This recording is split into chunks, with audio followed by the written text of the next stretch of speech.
So good to see all of you. My name is Mariah Bruner, and I oversee wellness programming for faculty and staff. And again, I'm glad to see you all here today. Big thank you to Jessica and Cedal for hosting this event. They're a great partner to Be Well with all. We've done this before many times with these faculty wellness seminars. You all are great partners. And then of course to Dr. Susan Sobel, who's going to be our speaker today, joining us from the UCA Counseling Center. Thank you so much for doing this session for us. Just a couple of housekeeping items. If you are a Be Well participant and you would like lifestyle rewards, you get 5 for this session.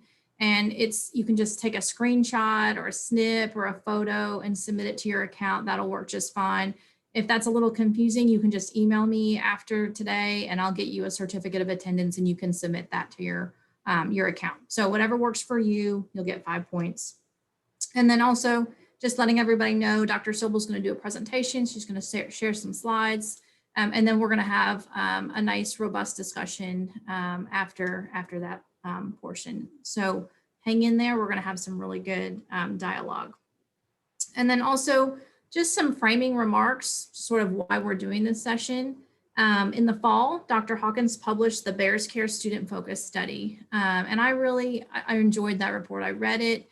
I even read the article that was linked in that report. And I was really struck by the idea that in order for students to learn, faculty members must not only recognize the past and present experiences and trauma of their students, they also have to recognize their own trauma.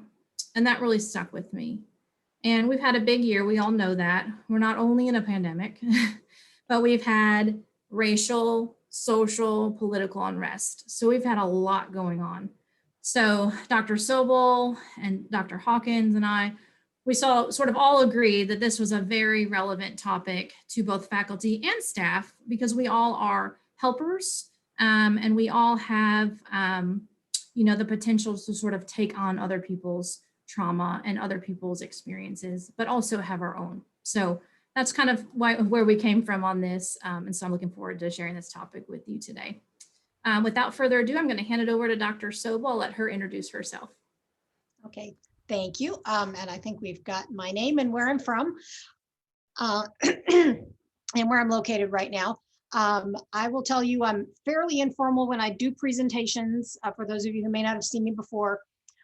So if you have a question or didn't catch something, I do not mind at all being interrupted. And I do sometimes speak parenthetically. I'll go off on a tangent, but I always try and bring it back and close the parentheses.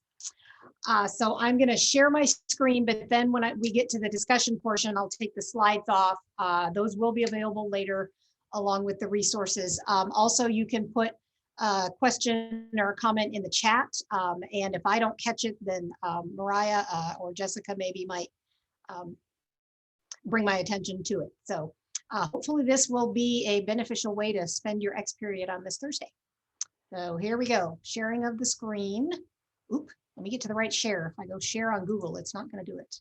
Host disabled participant screen sharing. Okay. Hang on, somebody needs to give me access. I did. Okay, there we go.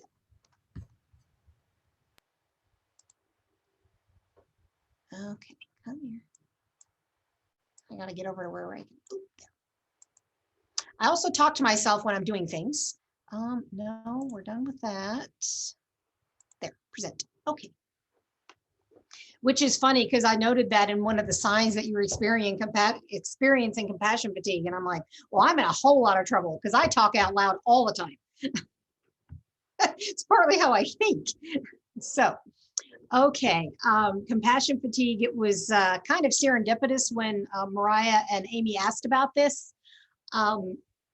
Because it is something that in the mental health world and college counseling centers, we've been talking about as well, because everybody knows we've had increasing volume for a few years now, but this year just was, it's like everything on steroids pretty much. So we're going to talk a little bit about what it is, how to know you might be experiencing it, and maybe some things to manage it. Okay, here are your learning objectives. Hopefully you will know what compassion fatigue is and how it is different from burnout, because sometimes those two terms are used interchangeably, but they are actually a little bit different. What are some common signs and symptoms? And keep in mind, as you know, anytime we talk about something that can be diagnosed, you may have some of them, not all of them. Seek professional help if you need to. So, and then hopefully you will have an idea of some strategies for mitigating or coping with compassion fatigue, some of which also apply to burnout, by the way. Okay, so why are we talking about this for higher education? Clearly, this happens with mental health professionals, medical professionals, first responders, people who deal a lot with people who are going through either physical and or psychological trauma, sorry, word find problem. Trauma from the Greek actually means wound. And so that's why it's called when you've been traumatized. It's like a physical trauma is a wound, psychological, it's a wound to your psyche, basically. Okay, so why would people in higher education, professors, instructors, staff members, be hearing more about students' trauma?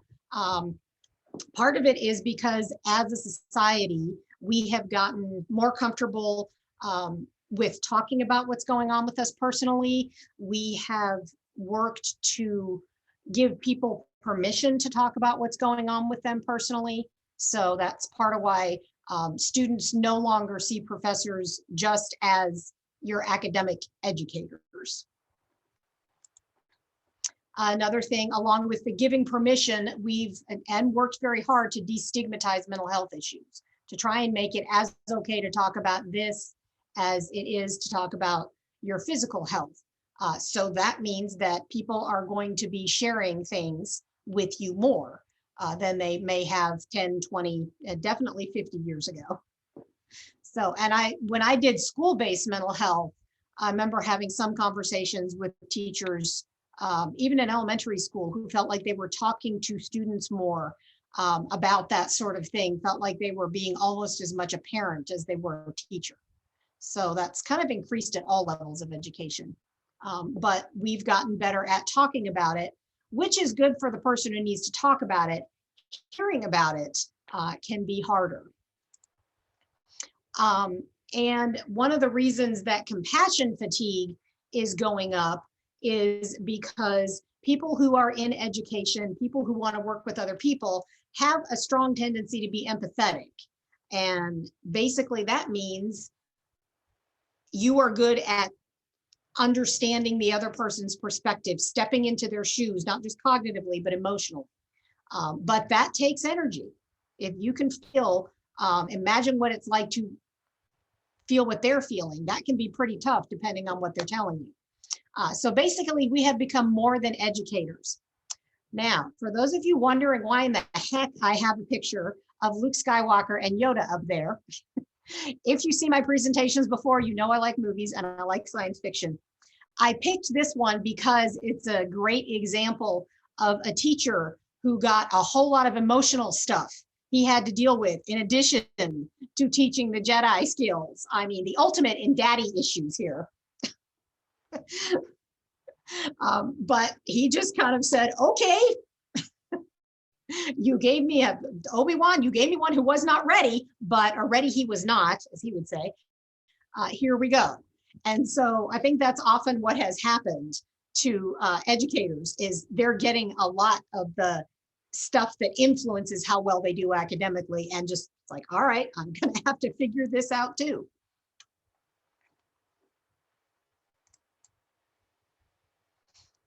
Okay, so how do you know when you're approaching compassion fatigue and what is the difference between that and burnout? Okay, burnout basically, as it says, that's our response to dealing frequently with other people.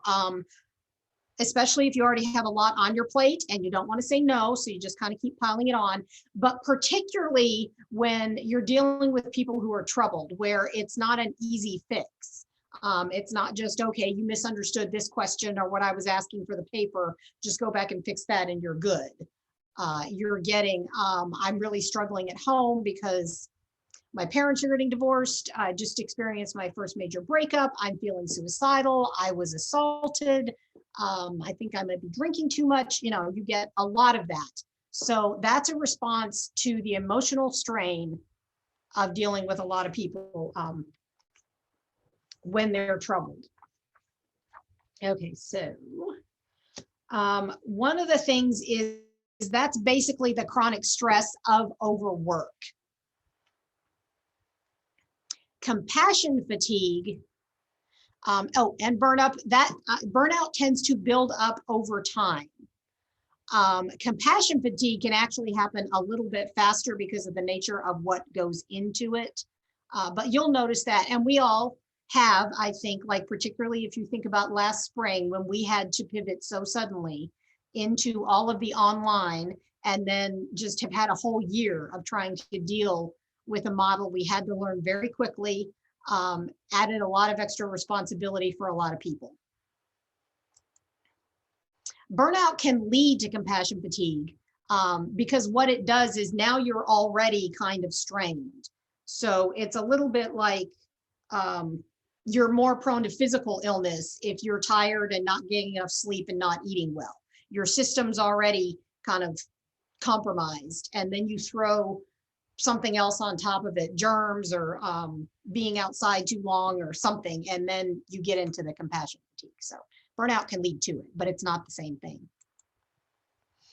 All right, the compassion fatigue, the addition is it's not just somebody who's troubled. You're exposed to somebody else's trauma, something they were really overwhelmed by and clearly are still struggling mildly with it. Okay, what it does is, and for those of you in the audience who have experienced your own trauma at some point, if you think about that, probably what makes it so difficult and different from just a regular bad memory is it felt overwhelming at the time, and it still feels overwhelming if you think about it, if you're reminded of it. And so it's got a very strong emotional component that is different because it's almost like you're feeling it again. And you have a lot more trouble just saying, okay, I need to refocus. So that happens, a tension, there's an anxiety and a preoccupation. With compassion fatigue, you get that same thing, even though it wasn't your trauma. It's that you heard about it. But there's some pretty jarring things that we hear about. Okay, so this is also what they call secondary trauma, that this is where you hear an account from the person who experienced the trauma. And that's often what happens, say, if somebody comes into an emergency room. So with physical trauma, the nurses and doctors and technicians and everybody who work with those people didn't experience the injury themselves, but they're looking at it and being empathetic, can imagine how that felt. Plus all the stress involved, the family members, the friends, whoever else. And so then if you're hearing about psychological, kind of the same thing, it wasn't you that experienced it, but it's really hard to hear about it. So so it can sort of traumatize you to hear about it. You get emotionally overwhelmed and can have a hard time letting go of it. Okay, now there's an additional piece that gets thrown in there sometimes, tertiary trauma, which is kind of a re-traumatization, also called vicarious trauma. You don't have firsthand knowledge of it, but might be seeing things that remind you of either the primary or the secondary trauma. Examples of that from this summer, the racial unrest, people watching George Floyd to see that was hard enough, but then that's also maybe reminding people of other experiences they've had, of losing people. The pandemic, with people dying, again, that can kind of trigger past experiences. So if people are vulnerable to that, you can get a tertiary trauma. That can happen, hate crimes, political oppression, the police brutality. Again, people have had prior experiences that can just kind of add on to that sense of being overwhelmed and feeling hopeless. So that's basically your difference. Burnout, your emotional strain you experience, response to that. Compassion fatigue, somebody else's trauma is involved, is kind of the difference. So, okay, any questions up to this point?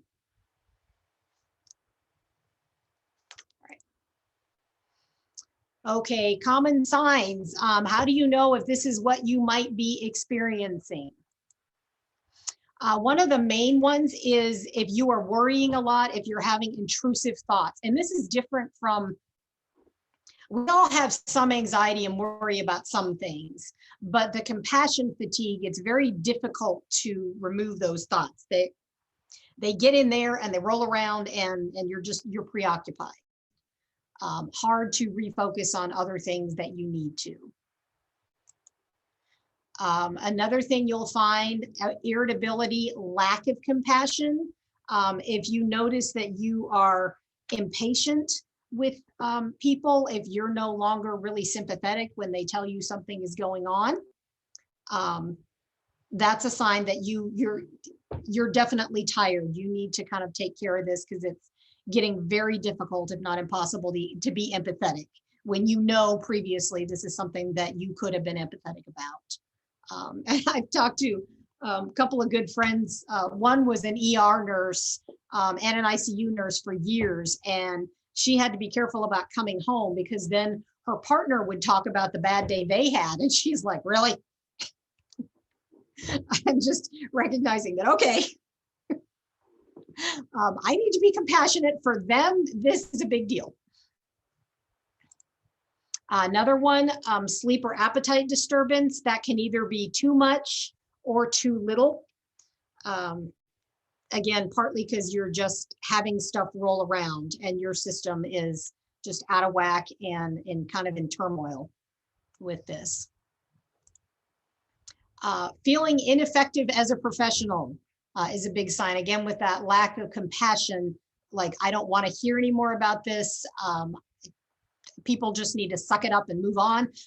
Is you start to feel like people aren't getting better when I talk to them, or I feel like I can't be adequate as a professor. I'm not doing very well as a human.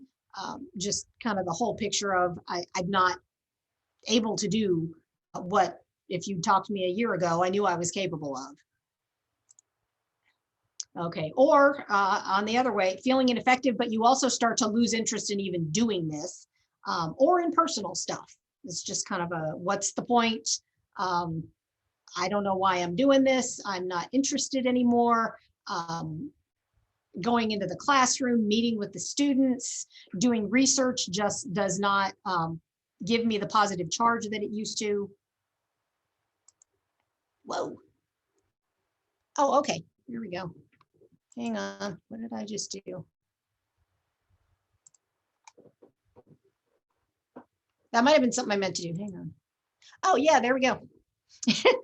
Okay, so one of the ways that you can find out if you have this, this is up here. It's a link in the presentation that will be available. But if you just Google this, and that's how I got to it, this is you can take it and just reading the directions, it's fairly easy to self-score. And I've taken this a couple of different times, but it gives you a good idea of where you're at in terms of satisfaction with or whether you're in the state of compassion fatigue. It can also remind you self-care is really important, which I'll get to, but it has you go through a variety of those things. You give a number to all those questions, and then figure out your score, and it tells you whether you are in compassion satisfaction, burnout, or secondary traumatic stress, also known as compassion fatigue. So if you're feeling like several of those symptoms fit you, or if you're just curious where you're at with your professional quality of life, you can go ahead and take that. And then it will tell you a little bit of a breakdown, what your score is and what it means. So,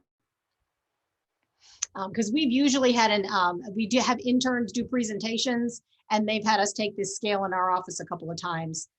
It's a good exercise. Okay. Now, where was that? Now, how do I get back to where I was? No, not that one. What's in the chat?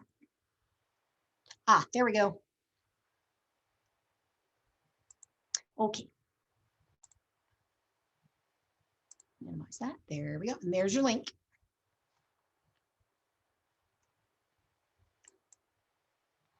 Okay, so if you figure out from taking that scale, or you already recognize several of those symptoms, and I'm trying to be mindful of the time so we've got time to talk, what are some things you can do for coping with compassion fatigue, or get a little bit of ahead of it? Think about, what do I need to do? Some of these will be good for trying to prevent it as well. Okay, one of the biggest ones to note is just giving it time. And this is something I work with people who, when they, like if they're coming to me for trauma issues, or like I'm working with supervisees who then it's, you know, that they've got the secondary stuff going on. But with an immediate trauma, oftentimes they just need to go on as best they can and give it time, let your brain and your body work it through. And I learned to pay attention to that as I went into the profession, and I started working with trauma pretty early in my career, just by, that's what my postdoc year ended up being. So I learned to recognize when something was going to strike me, where it was just going to roll around in my brain for a few days, and that's just what I had to let it do, in addition to some of these other things. But I learned to recognize that this will get better. I am not going to be thinking about this the same way next week. To hear about that initially, just that shock, and just kind of let it go, and let the feelings work through that, you know, that empathy for the person going through that, or if it triggered something about whatever I was going through at the time. Another important thing, have boundaries and set limits. That's going to be, I mean, that's good for self-care, regardless of whether you're hearing about somebody's trauma or not. But, you know, you need to know what your limits are, for one thing. But it's also important just to be able to separate the personal and professional, and to be able to recognize how much you can actually do for another person when you have gotten to the point where, okay, I'm just going to have to leave them with that, recommend this, and then set back and let it go. That this is the I can't save the world thing that you have to remember. And you can't save all of them. That's another one. You know, and again, that applies to lots of different professions. You cannot save every single client or student or animal, in the case of vets, or whatever that you work with. So know what your boundaries and limits are. One of these is to have rituals that marks that you are moving from being in your professional role, from being in your empathetic role, to now you're going into your me time, or whatever else it is. That has become increasingly important since we've gone virtual, and a lot of people have been working from home, and it's too easy to blend them. Like I've tried to be very careful about not doing things after a certain time at night that are professional. It's like, nope, that is my family time. I heard a great one of the early discussions from last summer from Pearlie Williams. She said she had her office. She would take her purse, put it on her shoulder, walk into her office. That was the start of her workday. Then she walked back out at the end. It can be flipping a light switch, just something to mark, I'm done with this part, moving to this part. The other thing about rituals is make sure you have good self-care ones. That may be if you need to write down, which is one of the best ways to deal with the trauma, writing, putting it on paper, putting out there in some fashion. It doesn't have to be words, but something that you're thinking through what you heard about and you just get it outside of you. To know you that that's something you need to do on a regular basis can be helpful. So.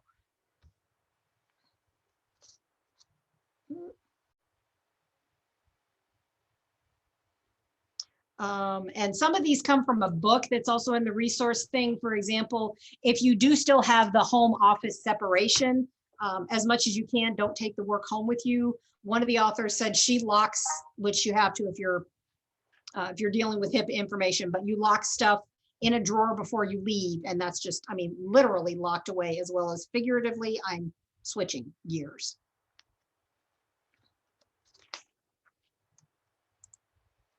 Okay, discussion, talking about it also helps. One of the things about trauma is because it feels so intense, it's often something people want to avoid, which is, there are times when that's beneficial, but at some point it really does help to talk about it, sometimes even in writing, but to talk about it with somebody. So, let me ignore that one for a minute. Talk about it with a colleague, with a friend, with a family member, with a spiritual leader. Declassify, de-identify the information if you have to, but it can really help to just go home and say, this is what I heard today, and it was really, really hard to hear that. If you need to write it out, you can do that too. Oh, another thing, like with the limits, sometimes you need to know when it is time to go home. I had one day where I had 2 really tough sessions, hearing some trauma, 2 hours in a row. And I was just lucky that the third person that afternoon canceled. Because by that time, I really needed to just be done. Basically, I went home and cried, which is another good thing to do sometimes, because it was that painful. So, okay, but also reflect on your compassion satisfaction. Think about where you're at. What are you getting out of what you're doing? How much do you think you were able to help? And some days it's going to feel like you did a whole lot more than other days. That's okay. Some of your days are not as good as other days. But go back and think, all right, why did I choose this profession? Which actually, that's one of the things we do in couples therapy. Go back, why did you choose that person? You didn't always hate each other. So go back. Why did you choose the profession? What are some experiences that made you feel rewarded? Like one of the things I do is I keep, again, de-identified, but if I've gotten a really good thank you, you really helped sort of thing in writing, I have a locked drawer. I keep that in and I'll pull them out and look at them. Like if I'm feeling ineffective or just generally like, what is the point in doing any of this? Or I can't possibly talk to another person ever again. It's kind of pull that out and go, oh yeah, this is why I do that. So, and then, so what can I do to increase the number of positive experiences I'm having right now if I'm getting a whole lot of negative? Okay, like I said, process with someone.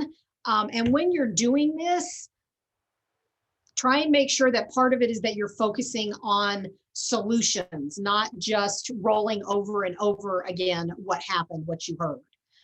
You need to do a little bit of that, but it also needs to be, okay, what did I do? What can I do from here? Again, the focus on the solutions. Do it with a professional if you need to.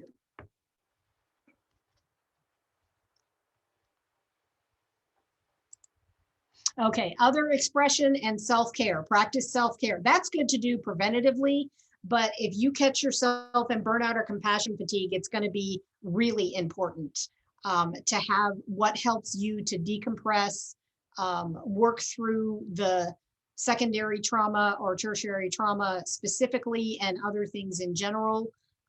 Sometimes compassion fatigue is bad enough that your self-care is to leave that situation. It may be a population you just need to step away from for a while. Other times you may be able to self-care and still stay in the profession or location that you're in. I spent 2 years, my postdoc year led to 1 more year of employment there, and then I needed to be done. And when I did school-based with, that's largely done with people who have a whole lot of stressors economically, mental health-wise, physical health-wise. After 4 years, I was lucky enough to be able to come here because I needed to step away.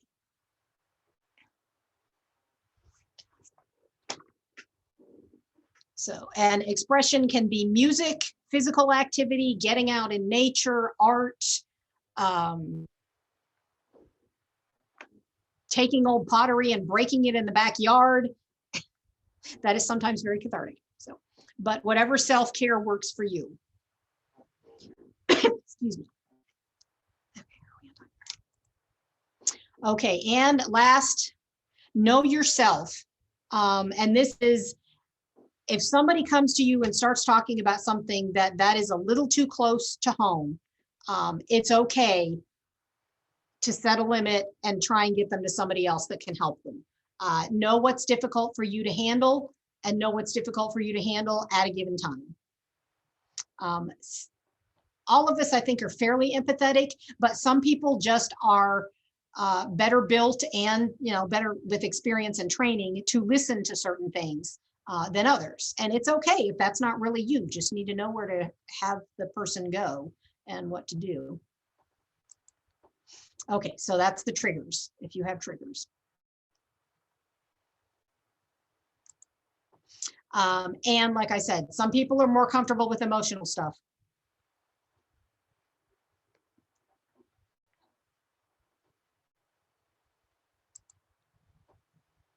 Okay, these are the resources. Whoa, okay, yeah, there we go. That was a handout Mariah put me onto, which thank you, because that had some really good information. But that gives you some more specifics. There's a lot of different signs and symptoms in there. And then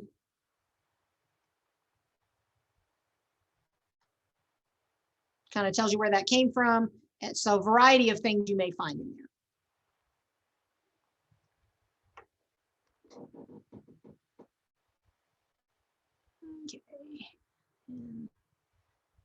Okay, and then the last one is the book I mentioned, which will be on the resource page, but it's, I'll just give you the name of it. Find it out. It's called Overcoming Burnout and Compassion Fatigue in Schools.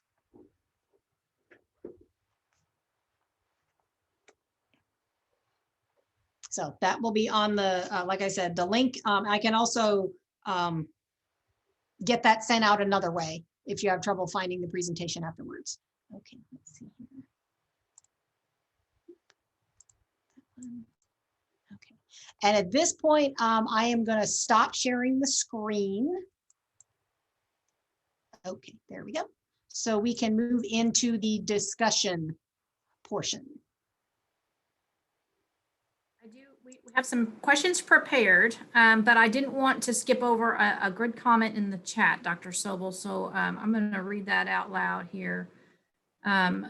Sometimes I confuse an inability to say no to a student's or colleague's request with compassion, as if to say no means I lack compassion.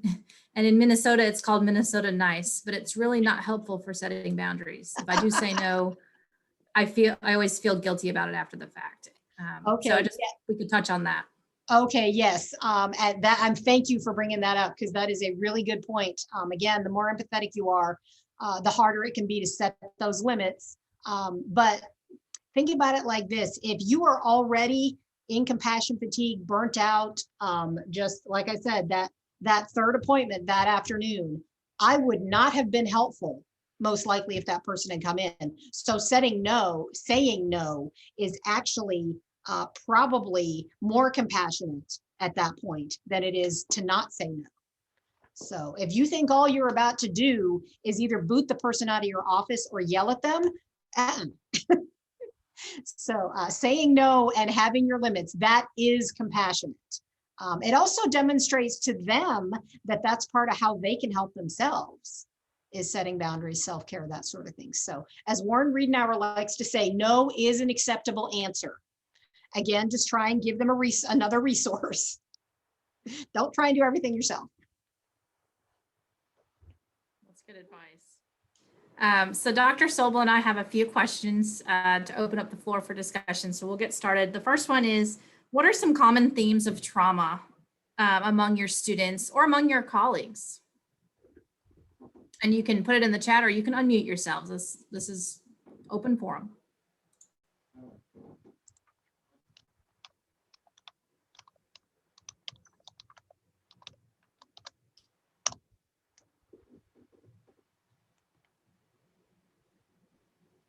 Can you repeat the question? I'm sorry. No, that's okay. I should probably put it in the chat too. So what are some common themes of trauma among your students or among your colleagues? And remember, we're not just talking about the pandemic, although that's absolutely part of this conversation, but it can also be trauma related to, like I said at the beginning. So we've had racial unrest, social unrest, political unrest, just some common themes you're seeing this school year. Okay, we've got domestic violence, loss of family members, especially parents. Suicidal. Mm-hmm. Yeah, mm-hmm. yeah. Go ahead. Yeah. Finances, lack of support, lack of sense of safety, which can make saying no even harder, because if they're coming to you, they probably have some sense of safety. Student depression is one of the biggest ones I've been dealing with and facing with most of my students. Mm-hmm. Yeah, the depression, the anxiety, again, and fatigue in general, not just compassion fatigue, but this has been an exhausting year. Yeah, taking care of families, the strain, and that again, that was for a lot of our students. You know we have a lot of students, first gen and other ones that don't come from a lot of means. They are trying to juggle family responsibilities with working and being here as a student, and that's really hard. No motivation to do work. Yes, that's a hard one. This bit of advice I actually got from an exercise video. But so Daniel from the Body Project said, motivation is not something to aspire to, it's something to overcome. He said, you do things because you need to do them. The things you know will help you feel better if you can just do them, whether you want to do them at the time or not. Oh, yeah. Rejection from family for coming out or holding different views. We talk about that with a lot of people here.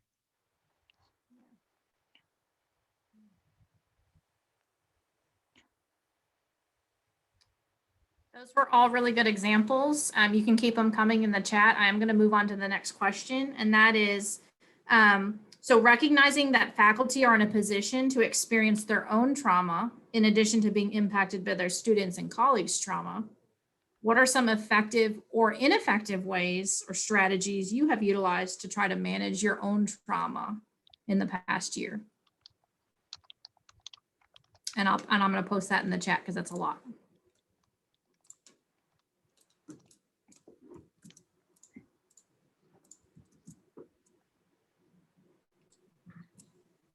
Mariah, as you know me, hi, this is Judy in the history department. I am not a faculty member, but I love my faculty. And I have declared, sorry, I'm getting emotional. I have decided the best way that I can help them with everything they're going through is my new goal is that every day I will bring no drama.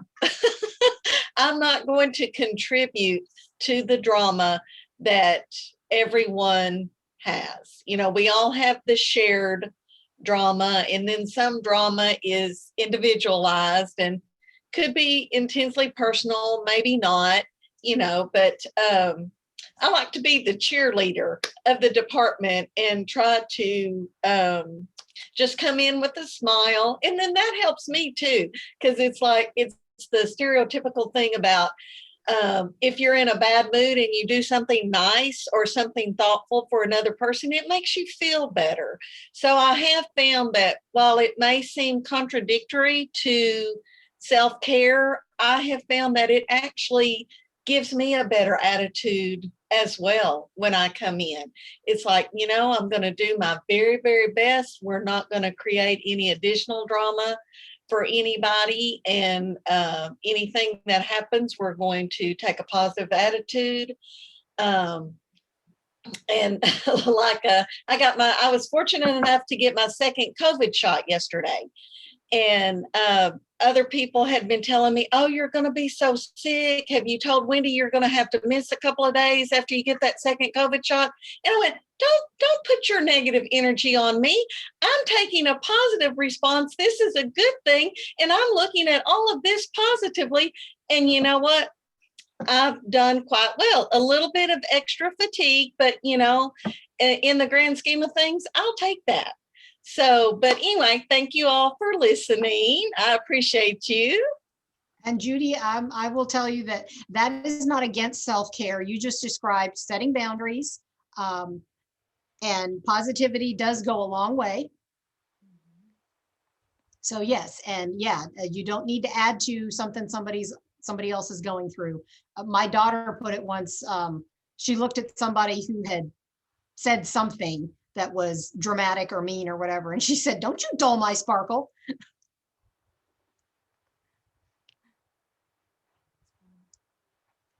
And yes, everybody's putting very good things in the chat as far as what you do to handle things. So.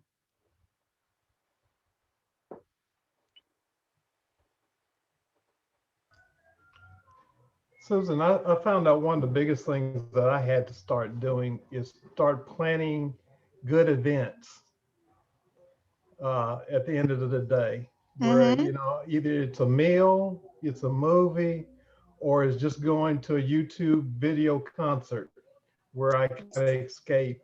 And that just kind of gives me something to look forward to when all the depression kind of hits and getting Yep. out of the depressed states. Yes, excellent idea. Yeah, and again, that's part of that. Have your ritual of switch to something that's gonna kind of recharge your brain.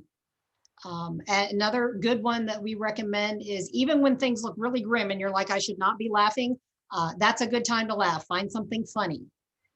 For the week of January 6th, one of the first things I had pulled up on my phone was funny kitten videos.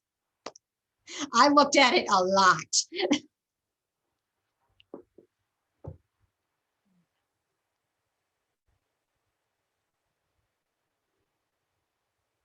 Oh, yep, that feeling ineffective, that's part of, because you've heard something really overwhelming. And it does feel like there's nothing I can do to make it better for this person. One thing to keep in mind is sometimes just listening to the person and saying, I'm sorry you're going through that. That's doing something. You don't have to completely solve their problem.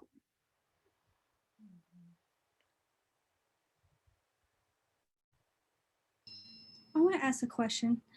So, I mean, yeah, some of my students, yes, have come and told me personal stories or about personal issues. But for me, I can't really pinpoint a lot of that, but it's just like this collective lifting.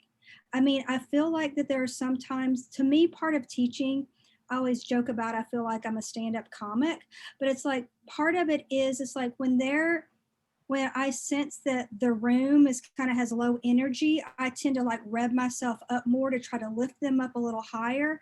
And I just feel more tired and just more, I don't wrung out, that it's just, I don't know. I feel like I'm just like lifting them up more than what I've done in the past. And I don't really know if that's the same as what we're talking about here with the compassion, other than it's like a group felt compassion. We're all in this together. We're all experiencing the weather, COVID, we're all experiencing all the things. I'm here to support you, and just, I don't know if that's the same thing of what we're really talking about here. And I don't know if anybody else is experiencing that as well. I think it's definitely, yeah, I think it is definitely part of this conversation. It's not just the words you hear from people, it's the energy you get off of them. And so, yeah, when that, the more collective that is, and if you think about the energy of being, say, at a funeral, or watching the Capitol riots, or watching 9/11, if you can remember that, versus, say, being at a 2-year-old's birthday party that's going well, or your favorite rock concert. That's a very different energy, and that builds from the people around you. So it totally makes sense that you would feel more the more people there are, and that it is a heavier lift when everybody's coming in just Dr.